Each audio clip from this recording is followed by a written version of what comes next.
Tab জালিয়াতির পর্দাফাঁস। জালিয়াতির মূল পান্ডা স্কুলেরই শিক্ষক এবং কর্মীদের একাংশ। কবে ট্যাবের টাকা ঢুকবে স্কুলের বৈঠক থেকেই তা জানতে পারত জালিয়াতরা। ডিস্ট্রিক্ট ইউনিক কোড এবং স্কুলের লগইন আইডি হাতিয়ে লোপাট করা হয়েছে টাকা। পার্থপ্রতিম ঘোষ রয়েছেন আমাদের সঙ্গে এই মুহূর্তে টেলিফোন লাইনে। পার্থপ্রতিম, এই গোটা জালিয়াতি চক্রের সঙ্গে শিক্ষকদের একাংশ এবং কর্মীদের একাংশ, তারা ঠিক কিভাবে জড়িত ছিলেন, কি জানা যাচ্ছে এখনো পর্যন্ত লালবাজার সূত্রে? দেখো, লালবাজারের তদন্তকারী আধিকারিকরা তারা কিন্তু যে বিষয়টা খতিয়ে দেখতে শুরু করেন যে এই ট্যাব জালিয়াতি যা বিভিন্ন স্কুল রাজ্যের বিভিন্ন জায়গায় সেটা হতে শুরু করেছে, কলকাতা শহরে একাধিক থানায় হতে শুরু করেছে। এই অভিযোগটা আসতে শুরু করেছে ট্যাবের টাকা চলে যাচ্ছে অন্যান্য অ্যাকাউন্টে, লিকেজটা কোথা থেকে হচ্ছিল। এবং সেক্ষেত্রে তদন্তকারীরা, তুমি জানো যে আজকে একজন প্রাথমিক স্কুলের শিক্ষককে গ্রেপ্তার করেছে। তাকে গ্রেপ্তার করার পর তার সঙ্গে কিন্তু পূর্ব মেদিনীপুরের শিক্ষকের কানেকশন তারা পেয়েছেন এবং সেক্ষেত্রে তারা মনে করছেন তাদেরকে জিজ্ঞাসাবাদ করে গোটা চক্রটা পর্দাফাঁস করেছে। যেমনটা যে বিভিন্ন স্কুলগুলো রয়েছে সেই স্কুলের একটা ইউনিক আইডি থাকে, সেই ইউনিক আইডিটা অনলাইনে সেটা দেখতে পাওয়া যায়, প্রকাশ্যেই থাকে। কিন্তু এই ইউনিক আইডির সঙ্গে একটা যে লগ ইন করার জন্য সেখানে ডিস্ট্রিক্ট কোড থাকে এবং সেই ডিস্ট্রিক্ট কোড কি সেটা কিন্তু এই প্রতারকরা জেনে গেছিল। কিভাবে জানতো? সেটি হচ্ছে যে এই ডিস্ট্রিক্ট কোড সাধারণত কিন্তু একেবারে কমন থাকে, অর্থাৎ স্কুলের নাম বা যেরকম ভাবে ডিস্ট্রিক্ট কোড থাকে তার সঙ্গে অন্যান্য জায়গায় যেমন পাসওয়ার্ড থাকে সেটা কিন্তু তার কমন পাসওয়ার্ড সেটা কিন্তু সেট করা থাকে। এবং এনারা কিভাবে জানলো? এনারা মূলত এই যে ট্যাবের টাকা কবে দেওয়া হবে না দেওয়া হবে তার জন্য বৈঠক হয়, তার জন্য শিক্ষা দপ্তরের সঙ্গে ভিডিও কনফারেন্সের মাধ্যমে কথা হয়, কবে টাকা ঢুকবে সেই সম্পর্কে তথ্য তারা কিন্তু জোগাড় করে আগে থেকেই তাদের কাছে ছিল। সেখান থেকে ইন্ডিভিজুয়ালি এই ক্রাইমটা অর্গানাইজ তারা করেছিল বলে তদন্তকারীরা মনে করছেন। এবং সেক্ষেত্রে যে এই লগ ইন আইডিটা স্কুলের সেটা পেয়ে যাচ্ছে অনলাইন থেকে এবং তার পাশাপাশি ডিস্ট্রিক্ট কোড যেহেতু সেম থাকছে, ফলে কয়েকটা লেখা চেঞ্জ করলেই তারা কিন্তু সহজেই লগ ইন করে স্কুলের যে পোর্টাল রয়েছে সেখান থেকে ঢুকে যেতে পারছে এবং সেখান থেকে অ্যাকাউন্ট নম্বরে যে জালিয়াতি সেটা কিন্তু তারা করতে পারছেন।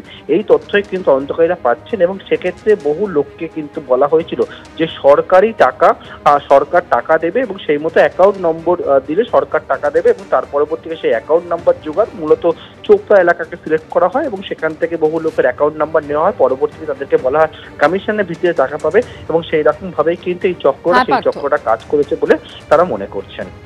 ধন্যবাদ।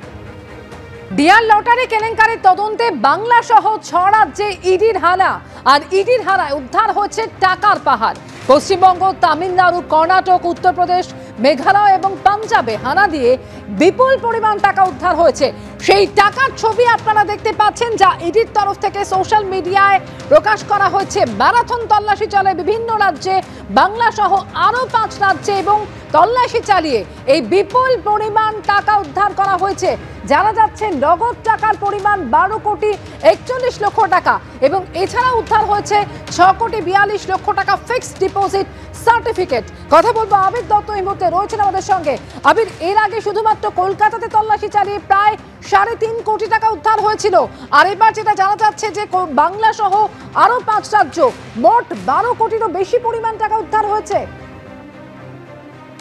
একেবারেই, দেখো যেটা তুমি বলছো যে কলকাতা প্রায় আমরা দেখেছি 3 দিন ধরে তল্লাশি অভিযান চলেছে এবং সমান্তরাল ভাবে পশ্চিমবঙ্গ বিভিন্ন জায়গায় যেমন তল্লাশি অভিযান চলেছে অন্যান্য রাজ্যেও এবং মেঘালয়, কর্ণাটক, পাঞ্জাব সেখানেও এই তল্লাশি অভিযান চালানো হচ্ছে বলে এনফোর্সমেন্ট ডিরেক্টরেটের তরফ থেকে জানানো হচ্ছে এবং নগদ 12 কোটি 41 লক্ষ টাকা এক প্রকার এই তল্লাশি অভিযানে টাকার পাহাড়ের হদিশ পাওয়া গিয়েছে।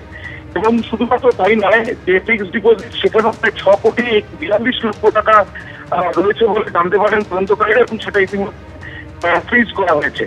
এবং এই যে তল্লাশি অভিযান, লটারি তদন্তে যে তল্লাশি অভিযান চালানো হয়েছে ইডির তরফ থেকে, সেখানে স্যান্টিয়াগো মার্টিন, যাকে লটারি কিং হিসেবে পরিচয় আরো রয়েছে যার, সেই স্যান্টিয়াগো মার্টিন এবং বেশ কয়েকটি কোম্পানির নামে যে অভিযোগ হয়েছিল সেই অভিযোগের পরিপ্রেক্ষিতে এই তল্লাশি অভিযান দেশ জুড়ে বিভিন্ন জায়গায় হয়েছে। যেমনটা তোমার জানাচ্ছিলাম, পশ্চিমবঙ্গ, কর্ণাটক, উত্তরপ্রদেশ, মেঘালয়, পাঞ্জাবের বিভিন্ন জায়গায় হয়েছে এই তল্লাশি অভিযান।